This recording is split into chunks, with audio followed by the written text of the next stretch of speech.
Well, hello. Thank you so much for joining me today, Sean. We are going to be talking about a certain little book, um, potentially on a Booker Prize long list somewhere. Sean, what is this lovely book that we are talking about today? This lovely book, and we should be, just in case somebody doesn't know who I am on your channel, and I'm Just Sean completely Maniac. blazing Who the past. heck are Everyone knows you? Sean. Who the heck are you? I'm Bob the Booker, and I largely talk a bit about the Booker Prize. Probably should diversify at some point. Who knows? And I Not, am not right joined now. by. Not right now.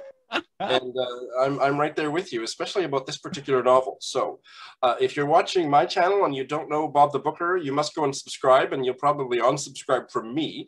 And if you're seeing me on Bob's, give me a chance. The book we're going to be discussing is Damon Galgut's The Promise, which is on the long list, and we both have it. And I think we both really liked it. I would say we both loved it in a Yes. 5-star way, Bob. Yes, absolutely, which is nice. I think it's always quite scary when you're going to sort of read a book alongside someone. And I've not done too many buddy reads, but when sort of you really love a book and you're sort of like, hey, let's talk about this. And the other person's like, yeah, it's all right. It's always quite hard. So I was delighted that you actually really loved this book as well. Because for me, I just like this was mind blowing. So yeah, really, and especially I think I was reading it whilst I was like quite tired and not that focused in parts, and it drew me in enough to sort of remind me why I like reading. So I mean that's praise, I guess. How sort of on a sort of loose basis, how did you find the book? What were your sort of first sort of takes from it? I thought this was so the first thing to say to get this in early in the discussion is that I was pissed off that there were no black South African writers nominated in the Booker and two white South African writers. I don't know which black South African writers had novels published that would have been eligible, but there must have been at least a handful, and if not more than a handful. And I like Damon Galgut's writing. I've read one novel by him, The Good Doctor. I loved it. And this novel blew me out of the water. So, I mean, if you have to be a white writer, and if you have to be a white writer from South Africa, and if you have to be a white writer from South Africa who gets your book nominated and nobody among your black literary colleagues gets any attention, this is the book you should write. It was a profound exploration of whiteness and the obtuseness and casual and formal colonial racism against the black population that for me, and we'll get into this maybe a little bit later, is applicable across the globe. Anywhere white people have unfortunately been in control for too long. I thought it was absolutely gobsmacking. Mm-hmm. Well said. And on that note, do you want to sort of say a little bit about what the book is about, sort of in a loose sort of sense again? Yes, and this is a good chance for us to mention that we're going to have the first part to be non-spoilery. So we're only going to talk about what's on the plot synopsis on Goodreads or on the inside flap, and maybe go just a few steps past that to talk about some very small things in the story in the first chapter. It's 4 chapters. And it's about a white Afrikaner family, the Swartz family. The first chapter is called Ma, because Ma is on her death. Ma has died, and she wasn't that old. So she has teenage kids, and it's the family all coming home for her funeral. There's 3 kids and her husband and some in-laws and so on. And without going into any spoilers, there's 3 more chapters that each is about a subsequent death in the family and the family coming together over a period of, I think, 20 years. Yeah, I think it's around that. And all at various times in apartheid and then post-apartheid South Africa. Mm-hmm. And it is that's enough from me. Bob, what about the Salome part of the story? Because that's crucial. Yes. So the kind of the promise that's at the heart of the sort of title of the book is sort of a bit of a, not only a sort of a promise made to this character Salome, who has been is she a maid? Was that her role? She's sort of of the family. She's a black South African, and she is the kind of the promise to her is that this sort of house and sort of some sort of wealth to some degree will be passed along to her. And that kind of is also a bit of a play on the sort of national picture of South Africa, of the promise of the Rainbow Nation, of you know, South Africa kind of coming together and being a country where everyone is equal. And so I think this book really investigates that idea and kind of mocks it, or not mocks it, but sort of pokes holes at the fact that this has not really been achieved in South Africa, and how, you know, this has been sort of not only in kind of an individual sense to Salome, but also in a kind of national sense. The idea of a white family, and this sort of farmer family, handing something over, and, you know, handing over privilege or resources or things that they've gained, is a lot more complicated, and it has not really come to fruition. So I think that's a really interesting thing. That I'm often quite interested, after I've read a book, at kind of thinking again about the title. And I feel like this is a book that is quite subtle with that, because there is obviously a very simple promise at the heart of it in terms of this maid. But as soon as you sort of dig into the sort of wider picture around South Africa, and I must admit, I say this not being an expert, not having ever been there, and sort of knowing relatively few South Africans, I think this is such an interesting way of investigating that. And I think, kind of like you were saying, Shawn, I know that some people have been a bit nervous around the fact that it's a white South African writing about race and racism. And I think actually, I think because it investigates it from within, almost, you know, from within a white Afrikaner family, I think that's what's sort of so successful about it, is because it actually isn't afraid to sort of investigate that sort of within and kind of tear it apart a little bit. Maybe this is a good point to mention that both of us, I think, were sold on this novel when we watched Eric Karl Anderson's review. Put a link in the show notes to that review, and he talked in a way, and I just watched it twice in the last 2 days, because I watched it when it put out, but when you haven't read the novel, you know, and then I'd finished reading the novel, I couldn't remember exactly what his problems or what his issues were. So I've watched it twice, so I think I've got it pretty much embedded. Eric, are you impressed? I watched it twice. It's really problematic that we are taken so deeply into the racist thinking and emotions and actions of these white characters. Yeah. And at times you aren't really sure. I'm not sure that I ever wondered what the author was up to or what the author believed, but certainly there is something going on with the point of view where the actual narrator of the story, who switches from first to second to third person a lot, seems like a bit of a racist, but just at times. And that makes for some uncomfortable reading. Yes. I think, now, oh, sorry. Yeah. Please, no, you go ahead. I think I'm done with that thought. No, I was going to say, I totally agree. I think part of what makes this novel, I think, so uncomfortable is it kind of is a sort of long, hard look, sort of at the characters, and kind of by proxy kind of at yourself. And it is very, I kind of feel, because I was nervous about that going into it. I'd heard Eric's review, it sounded great. I've read something by Galgut before and adored it. And so I was like, well, I'm going to trust him on this. I'm going to trust Eric. I'm going to trust Damon Galgut on this. But it does very much feel as a book like kind of going into the belly of the beast. I think it's not sort of sitting on the sidelines and just observing this family. It makes you go into their heads a bit, which is the discomfort. But I think it's an uncomfortable conversation, right? So I think and it's a bit of a not delightful. It's a bit of a powerful mind fuck, because he also makes you really like a lot of these horrifically racist white characters. For example, we don't need to go into it. There's nothing really spoilery I could say about them, but there's an aunt and uncle that we meet when Ma's dead, just as they're taking her body out of the family home, and they are so racist, and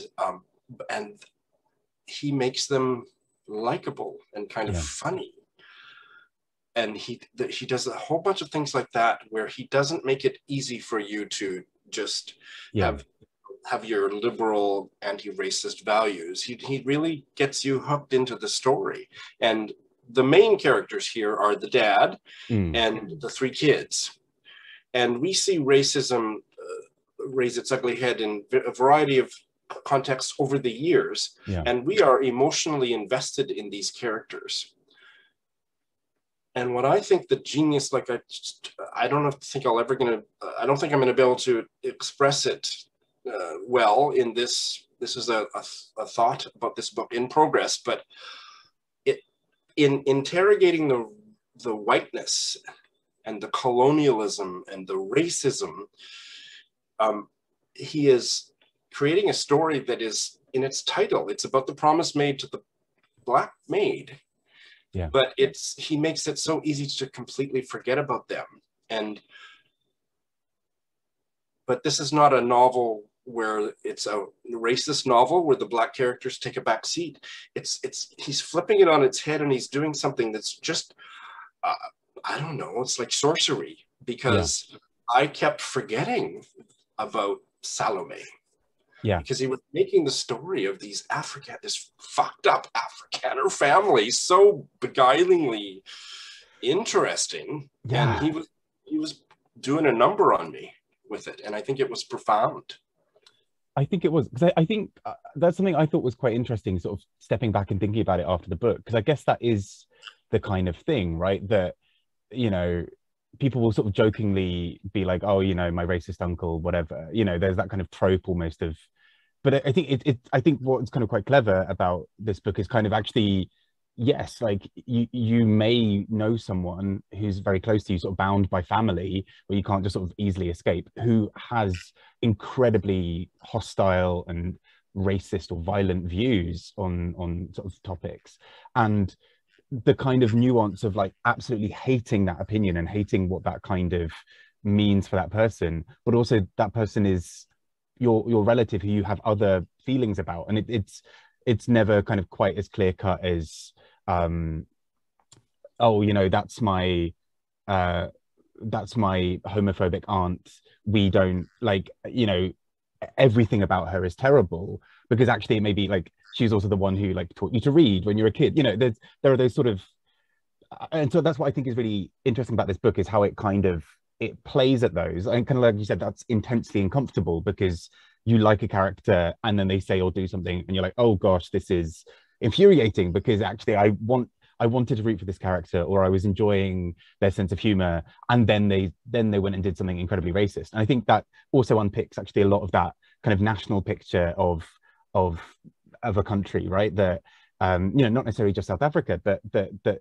like we might kind of want to see ourselves as being free of racism in a country, but actually it's far more, you know, a really good and successful and otherwise nice person may do things that cause racial harm or violence, you know. And sort of as a nation, we also have to kind of wrangle with what that means, when actually some of the infrastructure and systems in our country that we think of as good, in kind of inverted marks, might also do harm in other ways. And so I think it's really interesting that it is so uncomfortable. This novel, I think I found, was often really under my skin, and the writing is very, very tense and very specific in parts as well. So I often found that I couldn't read more than about sort of 50-60 pages in a chunk. I mean, apart from when I got to the end and I sort of raced through the final 100 pages, as Shawn knows from me leaving voice notes of being like, just finish this part, blah, blah, blah. And then like about half an hour later being like, just finish the book. But the book is so uncomfortable that I had to really take it in stages, because it's so meaty, and it's so difficult. It's so kind of squirmy as a book. And I think that's what's really clever about it. Squirmy is a lovely word. That's the official term. It's fantastic. So what I would add, just to put another word in that is not quite nearly as lovely as yours, is that the narrative and the narrative strategy, I think, is to implicate the white reader, to just situate them right in the story, and the forgetting, like the family is forgetting about the promise and the reader is forgetting about the promise. The reader keeps forgetting.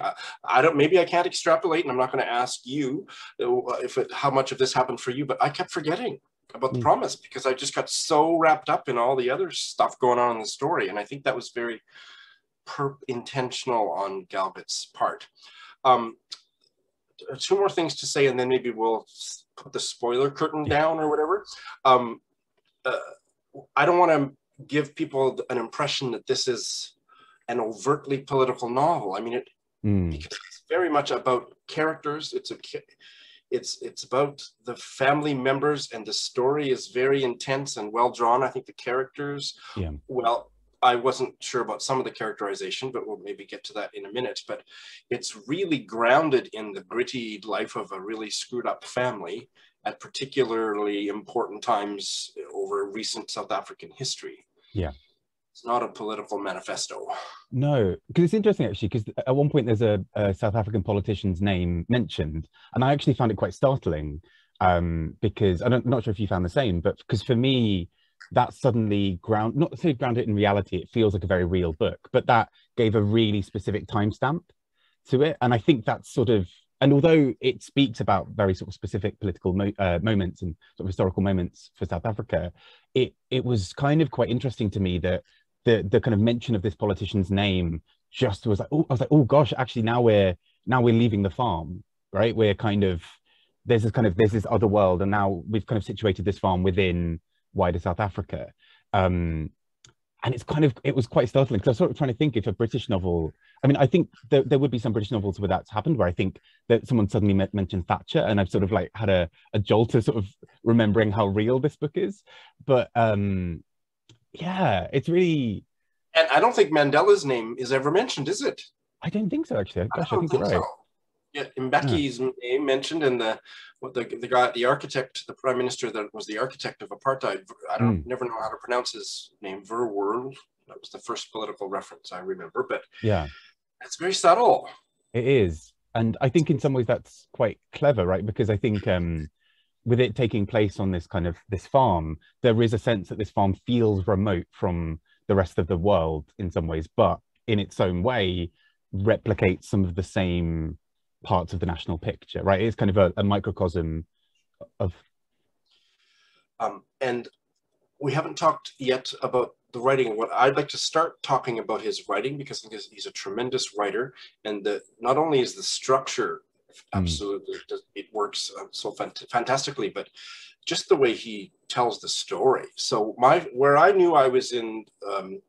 that I was holding a very special novel in my hand was the section very early where the mother's dead and the kids are all on their way home or are at home, and all the extended family, and there's all kinds of discord and muted grief and alcoholic behavior and so on. And then the narrative takes us into the bathroom in the basement and describes all the things that went into the toilet over the last hour. And the list of what went into that toilet just deepens the narrative and made me so curious about who put that in there and what was that about. And he doesn't explain everything, but he does explain some things. But I just thought, I don't think I remember ever reading something like that. Maybe I have, but I just thought,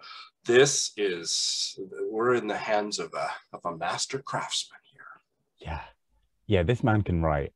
I don't think I've ever had a book where on pretty much, like, there was at one point, I feel like almost every other page I was like taking a picture on my phone of a paragraph or a sentence, or like on a sentence by sentence level, this book is remarkable. And like, I mean, I'm sometimes a bit of a sucker where like sometimes a book could have like zero plot or like not really be about anything, and sometimes I don't care if the writing style is really good. I mean, luckily this book has both, but this was a book where I think on the first page I was like, you know what, I'm sold. Like, just the way, particularly kind of, you mentioned that sort of funeral, that toilet scene's really interesting. This isn't a spoiler because it happens literally on sort of page 1 or 2. But with the mother dead, there is a character who's basically just walking around being convinced that she's not dead. And almost every sentence is sort of something like, people are sort of saying, oh yeah, it happened, this evening or yesterday or whenever. And the character almost always interrupts it with his own thought of, oh no, when what didn't happen, when what didn't happen happened. Just as a kind of, you can sort of hear that sort of self-delusion in the narrative in such a striking way. And I was completely sold on it from that. And I think, interestingly, it sustained that kind of tightness of language. There are some really startling and disturbing images throughout the book. And it's so well handled. It doesn't feel like a weird cliche of like, oh, I'm just going to pick two random words and sort of solder them together and make a metaphor out of this, or, you know, like a simile or whatever. They're often really cleverly crafted of a sort of a violent or brutal image paired with something quite light, or compared with something, you know, sort of combined with something quite subtle. And yeah, I love this book. I am like fully here. I mean, the only other book I've read of his is In a Strange Room, which the writing style in that is incredible, but very different from this book. Like that book is sort of full of silence and emptiness, and kind of it's sort of it's sort of so open, you know, kind of, especially because the character is often backpacking, and there's that kind of, it mirrors the silence of that kind of it's sort of internal thoughts while backpacking or whatever. And I think what's so brilliant about this book is it's kind of almost so noisy at times. It's so, there are so many sort of interrupting thoughts, and so many sort of startling images sort of stacked on top of each other. And apparently he has done some film writing recently, or that does not surprise me, actually. that he thinks that has kind of changed the way he writes fiction. I have a clip loaded up that I'd like to share, and then maybe it'll be time to go into spoilers. Yeah, we'll see. It's a couple minutes, and it's him. It's a Zoom chat he did with the gay American novelist, I think he's American, Peter Cameron, about this book. And he talks about where the germ of the idea came. So let me put that in here. Your number of tabs is really upsetting me. It's really stressing me out. It took a while to kind of dig into myself and find what it was I wanted to say next.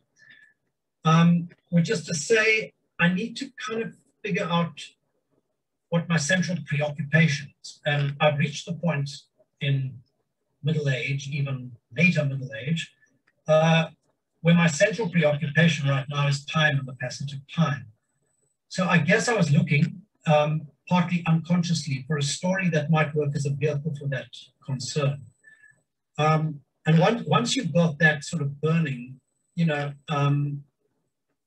a lot of ideas might take root. And the one in this particular case that did strike came from an anecdote that a friend told me. It was just a casual conversation, but he's a friend who's a decade or so older than me, and he was telling me he happens to be the last surviving member of his family. He's lost both parents, his brother, his sister. He's the last person left. And he was telling me on a sort of semi-drunken afternoon a series of stories from the 4 family funerals he's attended. And a number of things struck me in that. Firstly, that funerals could be funny because they're not about the dead person, they're actually about the relations that attend. And secondly, that the same people tend to crop up. I mean, maybe a little bit older, maybe the situation is different, but that, you know, you're seeing the family funeral, the family essentially sort of moving along. And it sort of struck me that, you know, it would be an interesting way to tell the story of the family, just through a snapshot of 4 funerals. And you wouldn't get the sort of intervening time, you would just get that period of time. And you would have to kind of... I think that's enough. Yeah. Isn't that fascinating? It is. I kind of like that. I mean, because I guess that's a key structure of the book, right? And you alluded to it earlier, but this is without spoiling who dies. But each chapter heading or kind of section heading is named after the person who dies, and you basically only realize that by the second chapter, because the first part is called Ma dies. Then you see the title of the second part, and you know, you don't necessarily think about it, you know, and then that character dies, and then as soon as the third section starts, you begin it with this sort of sense of foreboding of well, are they going to die now as well? Is this, you know, am I being hoodwinked by this book into now thinking that this person's going to die? And then by the time you get to the fourth one, you're like, well, I'm fairly sure they're going to die now. And I mentioned to you the American TV show 6 Feet Under, which you haven't seen, but yeah, it's a very much character. One of the characters dies at the beginning. Well, it's not a character, but that TV show is set in a funeral home, so that we show the death of the person that they're working on that for that episode. And so you get kind of on pins and needles at the beginning of each episode. Cool. So those are that's kind of discussing the book with pre or sort of light spoiler kind of section. We're about to go into a few more spoilers, so by all means, if you have not yet read the book and feel like you would sort of not want to hear anything more from sort of any spoilery bits, feel free to stop now. Please do come back after you've read. I kind of would love to hear some of the sort of discussions on this, because I think this book is so rich for those kinds of discussions, but we're about to go into some spoilery territory. So with that warning there, now we can say everybody dies. Everybody.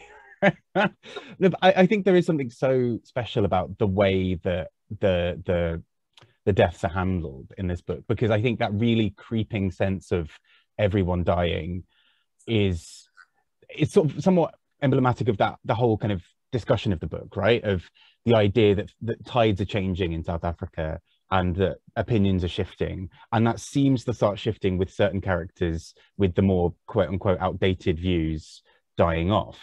And I know that you mentioned something in the notes when we were sort of chatting about this in one of your voice notes about the death of the second character and how it happened, because I almost missed it. I almost assumed it was a metaphor. Paul, right? Sorry, say that again. We can name him now. We're in spoiler territory. That's Paul, right? That's Paul, yeah. And I didn't remember, what did I say? Well, because I'm glad you said it, because I almost missed it, which is how he dies via snake. Yeah, so he's a kooky guy. He's a reptile zoo, or it's more than a zoo. What is it, like an amusement park? I don't know. It's just this weird thing where he's got a bunch of crocodiles or whatever he's got, and he dies from a snake bite, but there's a dastardly preacher in this novel and he convinces him to go into I don't want to say it, I'm probably not adding enough nuance, but basically the preacher convinces Pa to go into the cage with this poisonous snake, as some kind of a religious test, and the snake bites him and he dies. It's wacky. It is. It's kind of perfect.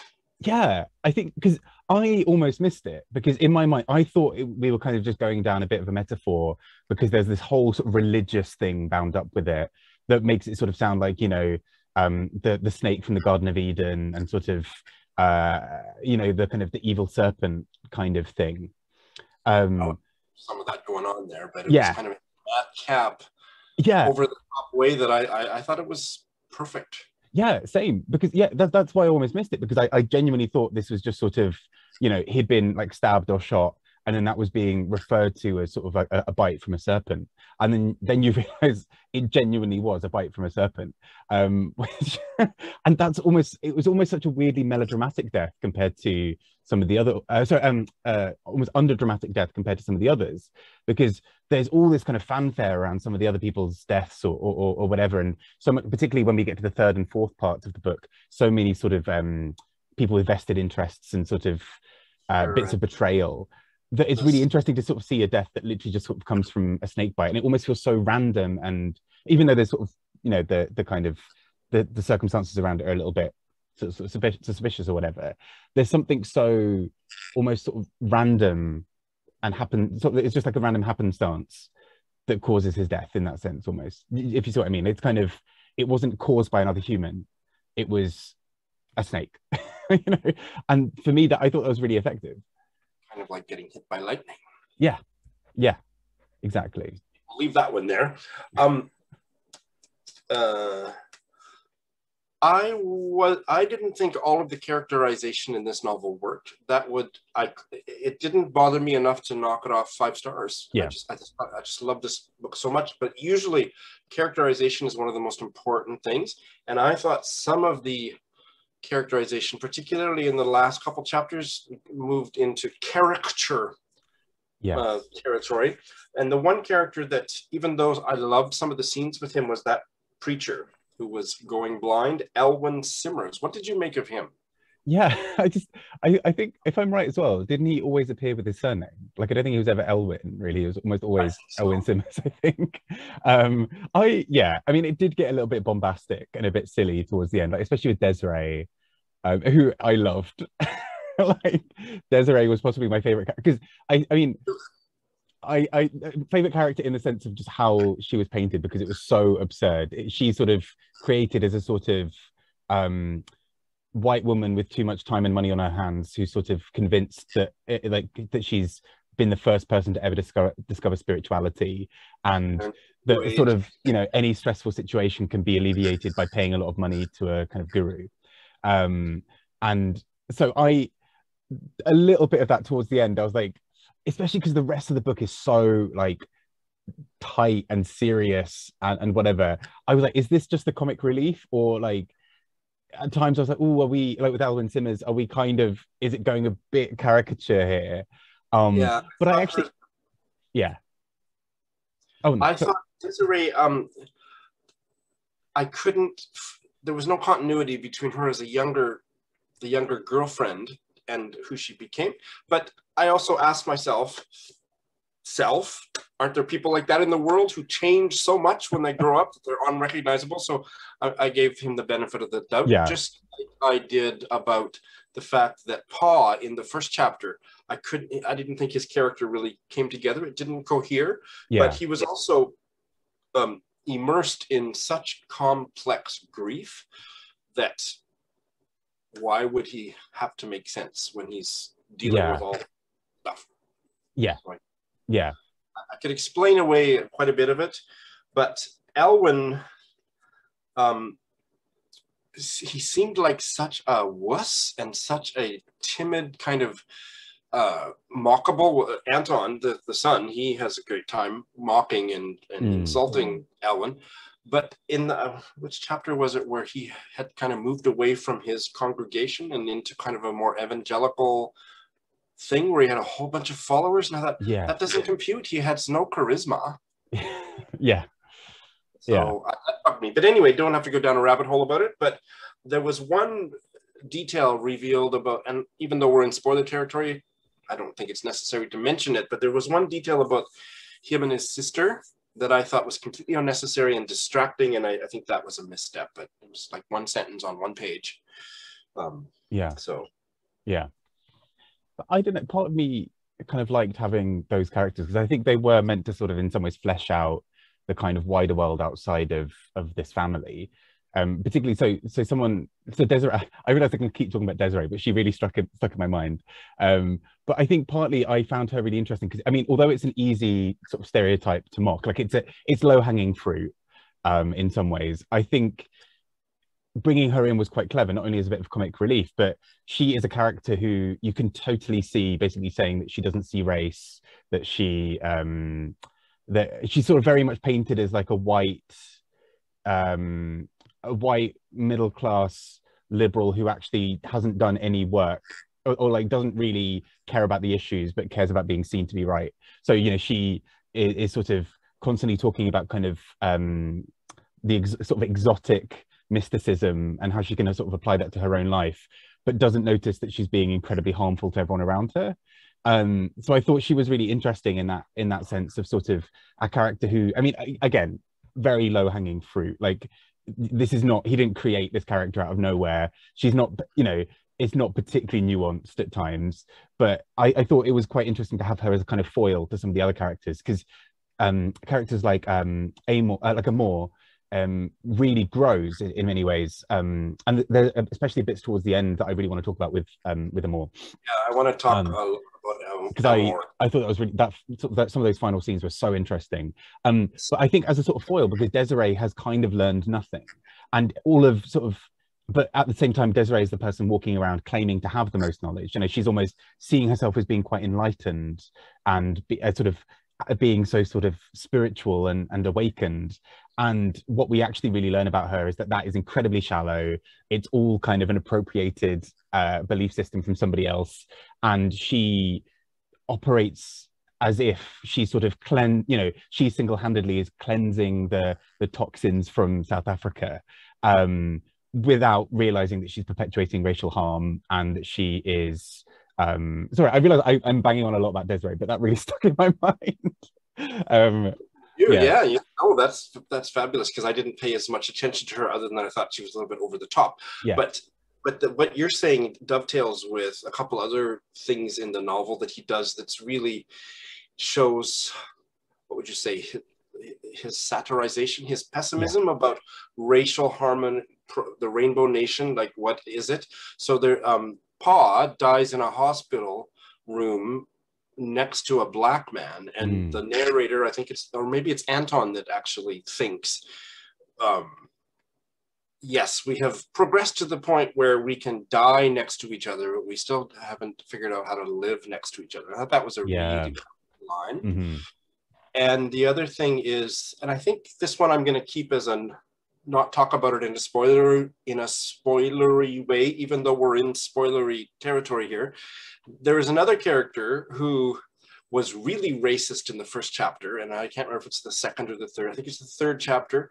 She has progressed to the point where she is so post-apartheid enlightened that she is, and she's a white woman, she is sleeping, she's having an extramarital affair with her husband's black business partner. Ooh, racial progress. Yeah, it's he does sort of, he really poke, it's almost merciless how he pokes fun at certain bits of that, right, of kind of really poking holes at sort of in sort of some of the established sort of truths of sort of South Africa, is kind of, you know, the stories that nations tell themselves, right, the kind of, so it was interesting, sort of the same month I read The Promise, I also read Michael Taylor's The Interest, which is all about the abolition of the slave trade in the UK. And it's interesting sort of having those sort of two side by side to some degree, because the sort of the tales that were being sort of, the narratives that were being sort of told nationally and still are being told in the UK really are often, you know, good white guys came in and stopped that naughty bad racism and that naughty slavery, without kind of acknowledging that it's a much bigger issue. It was being perpetuated by white people in the first place, should never have happened, and also that there are massive repercussions of people having been enslaved for so long. And it's interesting because I think you can almost feel that Damon Galgut is so like sick of the conversations that South Africa is having about itself, of kind of, I also say this not, you know, not knowing necessarily what some of those are, but I feel like Galgut gives us that sense that the country is saying, oh, we're this, you know, we're kind of, look, we're sort of post-apartheid, we're kind of, we've come out of a really difficult time, we're good now. And Galgut doesn't really seem to want to let South Africa off the hook on that. And just as you were relating it to your experience as a Brit, can we say Brit? Is that a politically correct term these days? Yeah.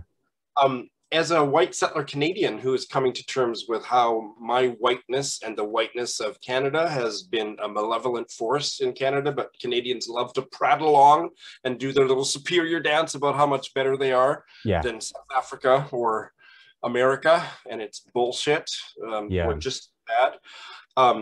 I really read this from that place, that this is broadly applicable. And that literary mechanism which he keeps encouraging you to forget and stuff, that's totally Canada. We realize we've got a problem with Indigenous peoples, that we have mistreated them, and we have caused genocide, and then the Olympics is on, let's forget about it, or whatever to distract us. And that's how I was reading it, and it was powerful for where I am from.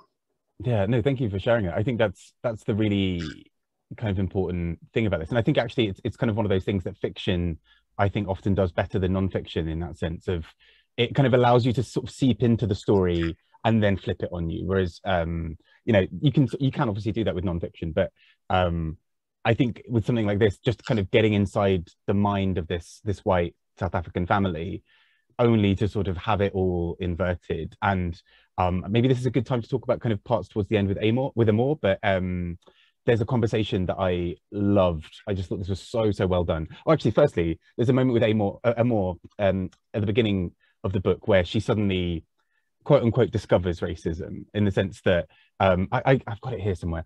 It's sort of, hang on, because I remember taking a picture of this because this is incredible. Here we go.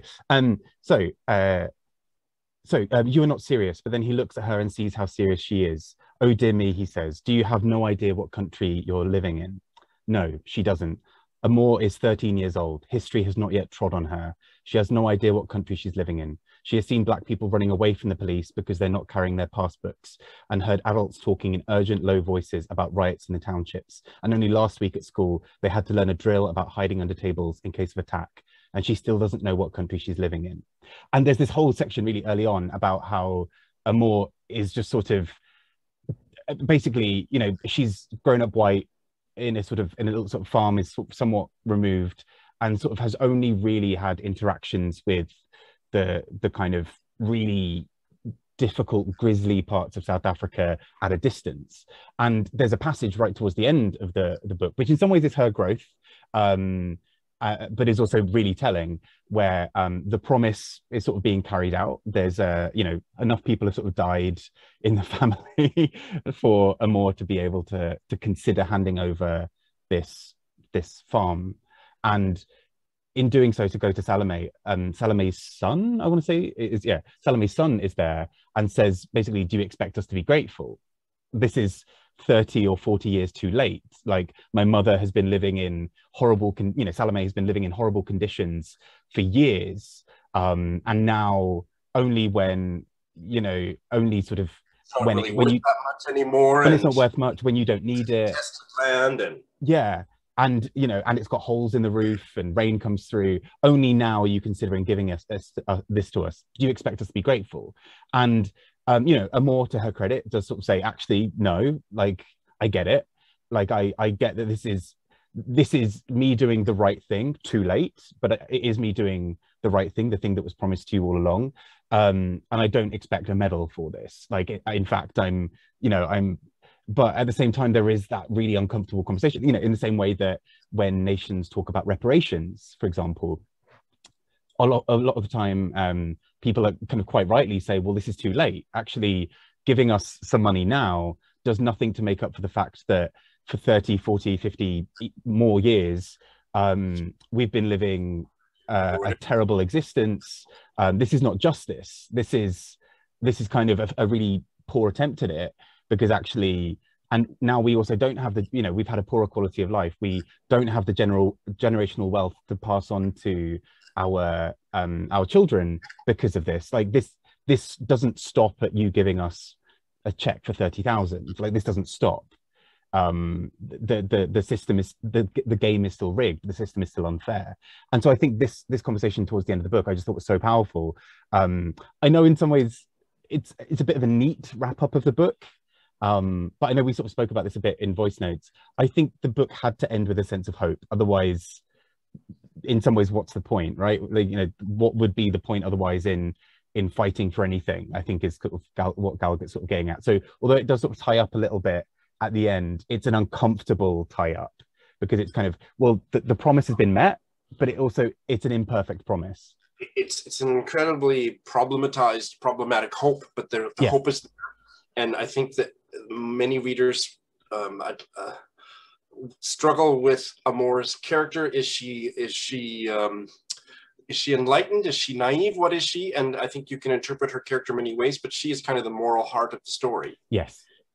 And the fact that she is confronted by Salome's son, whose name I have forgotten, which is really bad considering the context of everything raised in this story. The way that he confronts her, I think it's perfect. If that hadn't been there and it was all la la la, that would have been a really ineffective, but it was very complex and very problematic ending, I thought. One of the first quotes in the book that got me intrigued by Amor is, and this is the first person, so this is maybe when she's coming back for her father's funeral. I ran from all of you as hard and as far as I could, but the past has its little claws. Oh, I've mistyped it. I got to look it up here. I've typed it and it's not right. So let's do that again. I did using dictation software. I ran from all of you as hard and as far as I could, but the past has its little claws. It has dragged me back. And so she's the one that kind of leaves and goes far, far away from the family. She's not the only one. Anton does for quite a while too, but and she has to keep coming back for these funerals, and we see her at various stages of her life, but she is the one that never lets go of that promise. Yeah. And she's the one that does her damnedest to effectuate it at the end. I thought she was one of the more fascinating characters I've encountered in anything I've read in years. Yeah. Yeah, because it's weird, because I think I almost, not to say overlooked her early on in the book, but I think I was much more focused on Anton for a while. And it was only sort of towards the end of the book again, I was like, oh, like Amor's quite interesting here, actually. And especially she's sort of been the glue in that family, right? Whereas everyone else has sort of died. And although she disappears and there's a whole sort of drama about the fact that she couldn't be invited to this funeral and yada, yada, yada. She's the one who does things like really understanding Anton enough so that when she discovers, you know, the unfinished novel of his, she has a much better insight into it than is it Desiree? The person, yeah, I think it is. Then who's sort of annoyed that it's an unfinished novel that she then can't sell and make money from. Like she's almost so frustrated, like, oh, of course he'd have an unfinished novel that I can't do anything with, you know, typical Anton. And I love that, you know, and she quickly, Desiree also quickly moves on to kind of sleeping with her guru, kind of yogi sort of character. But I love that Amor kind of comes in and has that really, and obviously, you know, brother sister kind of thing as well, but has a really detailed understanding of what it must have been like for him to not complete it. And I found something so heartbreaking about the way that she sort of leafs through these pages. And we know that Anton's put so much thought into it, and it's sort of been such a big preoccupation of his, but it's also been a lie. It's, you know, he's sort of been saying to everyone he's been writing this book for years, and he's written sort of a few pages and it's really incomplete and whatever. And I love that she really has this such a deep, empathetic response to this book of, I can imagine how frustrating that must have been for him. But actually, this sort of makes me love him more, almost. Yes, and it's to Damon Galgut's credit that he kept me emotionally invested, that I could actually feel that. Yeah. Could I feel that and be invested in those characters and still hang on to, but what about the promise to Salome? And for me, I kept forgetting for pages of it. And one of the first things I said in this chat was that I was pissed off that there weren't Black South African writers nominated for the Booker. And how many times have I remembered that as we've been talking about all these fascinating Afrikaner characters in this incredible novel by Damon Galgut. And it's all just kind of layers of that analogy of how easy it is to go about our white lives, reading our white novels, and forget about all the people we're treading upon. So I just think it's really fascinating in a really troubling way. Yeah, that's a really good point. Although I thought, whether intentionally or not, I thought in the novel itself, the fact that we kept on like forgetting the promise was quite relevant, right? It was the fact that when the promise comes back up, everyone's like, oh yeah, that old thing. Yeah. It doesn't really mean anything. And I think that's it, you're bringing that up again. You brought that up at the last two funerals. What the hell? Yeah, because I think that's what's so interesting, because there's that moment early on where we learn that, you know, a few characters sort of talk about it and say, well, but it's impossible. Even if you wanted to give that to Salome, legally you cannot do that. Because she's Black, she cannot own or inherit property in this way. And so, you know, that it's interesting that when that legally changes, actually the characters don't automatically flip into, oh, we can do this now, let's do it. It's actually the promise gets forgotten. And I think that's a really intelligent, I mean, I'm guessing it's intentional, but it felt like quite an intelligent point throughout the book of actually, you know, legal changes are good and should be done to kind of, you know, protect people, but actually ultimately it doesn't mean that it changes overnight, in the same way that, you know, anti-hate crime legislation doesn't you know, make hate crime disappear. It's an important thing to have that legislation, but that hate crime still exists, and it's just now punishable. And I think that's sort of something that was quite interesting for me with the family, that they're kind of like, oh, that promise thing again, yeah, whatever. But it's actually legally possible now. All the characters needed to do was have that kind of agency, but it's really clear, and kind of like Salome's son says, they didn't do it when it would have actually hurt them. They're kind of doing it at the end where it's easy. And that is a really interesting thing that kind of comes up a lot in sort of discussions around race and racism, of, you know, actually giving up your power, your resources, your privilege. That's a difficult but important thing to do. But it's interesting that almost only ever seems to sort of happen at the later stages, when it's as soon as it becomes easy, right? Of kind of like, oh, now we're going to do it, because it would almost hurt us more to not do it. Whereas I think that's part of the danger of that promise, isn't it? That characters only really do it when it's sort of expedient in some form to do it. Yeah, we don't know, as we heard Damon Galgut talk about the fact that, you know, the way that it's structured, you don't really know what's going on with the characters in between these funerals. We get a little bit of a flashback occasionally, but for the most part, we don't. So we don't really know. It seems like Amor has been preoccupied by fairly socially conscious, selfless jobs and so on. She was working as a nurse and volunteering in HIV and this and that. Yeah. But of any of the other white characters, she's the one that's never let it go. That she heard the promise, she has not forgotten the promise, and she's the only one that did anything about it. Is it enough? No, it's not. Yeah. The one quote that I would really like to get in here, now that we're in spoiler territory, is one of the most powerful sections of one of the most powerful sentences in the book. I think Eric talked about it or gestured toward it, and it's at page 284. And this is the narration is third person and focused on Salome. And this is near the there's only about 15 pages or less left in the novel. So the she here is Salome, and she's now an old woman. And I think this is even written after, this is just after Amor has passed over the papers and gets their bank account number to put in quite a sizable chunk of change into their bank account.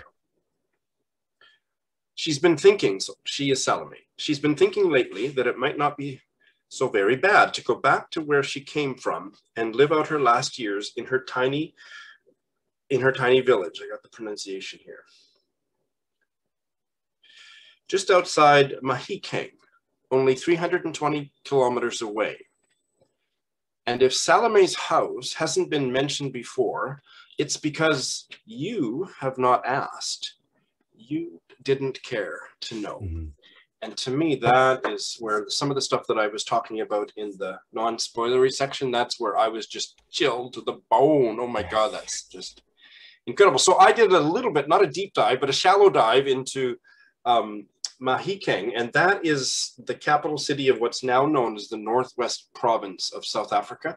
And the history of it is fascinating, and it was a colonial, during the Boer War, it was one of the, and then it became a kind of semi-autonomous territory. It didn't actually join up with the country of South Africa until, I forget, maybe the mid-20th century, but it was always a place where the blacks were completely oppressed and had maybe the Bantustan. I better not say anymore because I'm going to make a mistake, but it's a fraught territory, and that is where Salome comes. And it made me want to read a whole bunch of books about the new name of it. It used to be called Mafeking, and now it's been renamed Mahikeng, and that's where Salome's from. So that was fascinating to me. But really, the main point I want to make is that narrative address to the reader just got all the way inside me.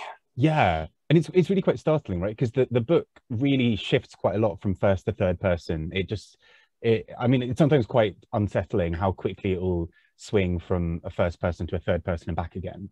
And so that sudden address in the second person of you is actually is so startling in this book, particularly sort of so near the end. And it does, you are kind of like, oh gosh, yeah, you're right. And I love that. And I think particularly because this is such an uncomfortable topic for so many people to talk about, the fact that it's in the second person is so vital, because there needs to be that kind of thing breaking through to kind of remind the reader that they are complicit in some form, or can be. It could be complicit.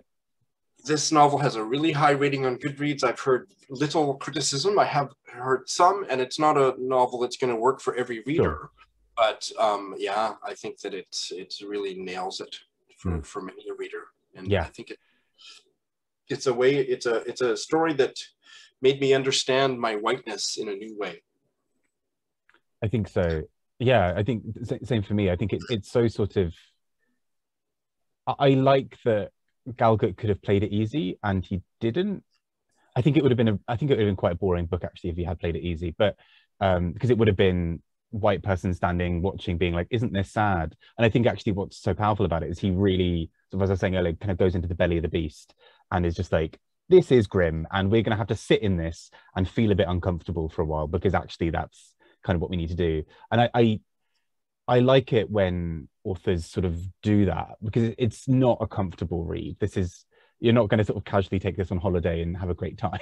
I don't think I have read a novel written by a white writer that goes where this novel goes in a way that is problematizes, interrogates, those are horrible words, but situates the reader deep in the problematic heart of whiteness in a way that this does. It's really a stunning literary achievement. Yes, it really is. I mean, like, the only comparison point I could find book-wise of things I've read before with like Coetzee's Disgrace, which is really uncomfortable, but not this kind of uncomfortable. That deals with it in a very different manner. But this was so, yeah.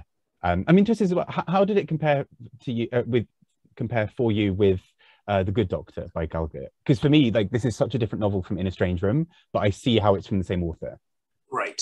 And I can't answer the question because I read it so long ago that I remember nothing about it. Right. I just remember that I really liked it and that it was about a doctor. Was the doctor good? But I want to read everything he's written now. Yeah, no, 100%. I think Eric also recommended, was it Arctic Summer? Arctic something? Yes, I think Arctic Summer, but we can let's double check that, but I think that was it. Yeah. By Galgut. But yeah, I mean, I love this, and I think it kind of, I found myself really being quite spellbound by it because I think I mean, in fairness, I went into it knowing that I'd probably end up liking it a bit anyway because I loved In a Strange. I mean, I will keep on talking about this book till I die, but In a Strange Room by Damon Galgut is just like, for me, mind blowing, and but it's such a different novel. Like, that novel is a lot more about kind of queerness and kind of the unspokenness of desire and kind of isolation and loneliness, and I mean, for me, is pretty much as close to a perfect novel as you can get. But The Promise, I'm just like, this is mind blowing, and I'm really glad that I read this. Really glad that the Longlist also sort of sped up me getting around to it. Yes, it belongs on the long list, and I have said a couple times on my channel that I don't think the Booker Prize should go to two white writers in a row. But I also haven't read anything else on the Booker long list. I'm a ways into a few others at the moment, but this is a Booker Prize worthy novel. Yeah, if this doesn't make the shortlist, I'll be really surprised. I'm not as Booker-ish as you are. It's just a stunning novel. That's a good thing. Stay away, like, don't get sucked into doing all the long lists. But no, it's this is the thing. I mean, I've read about 4 of the long list so far. This is hands down my favorite. I obviously I've not read the rest of them.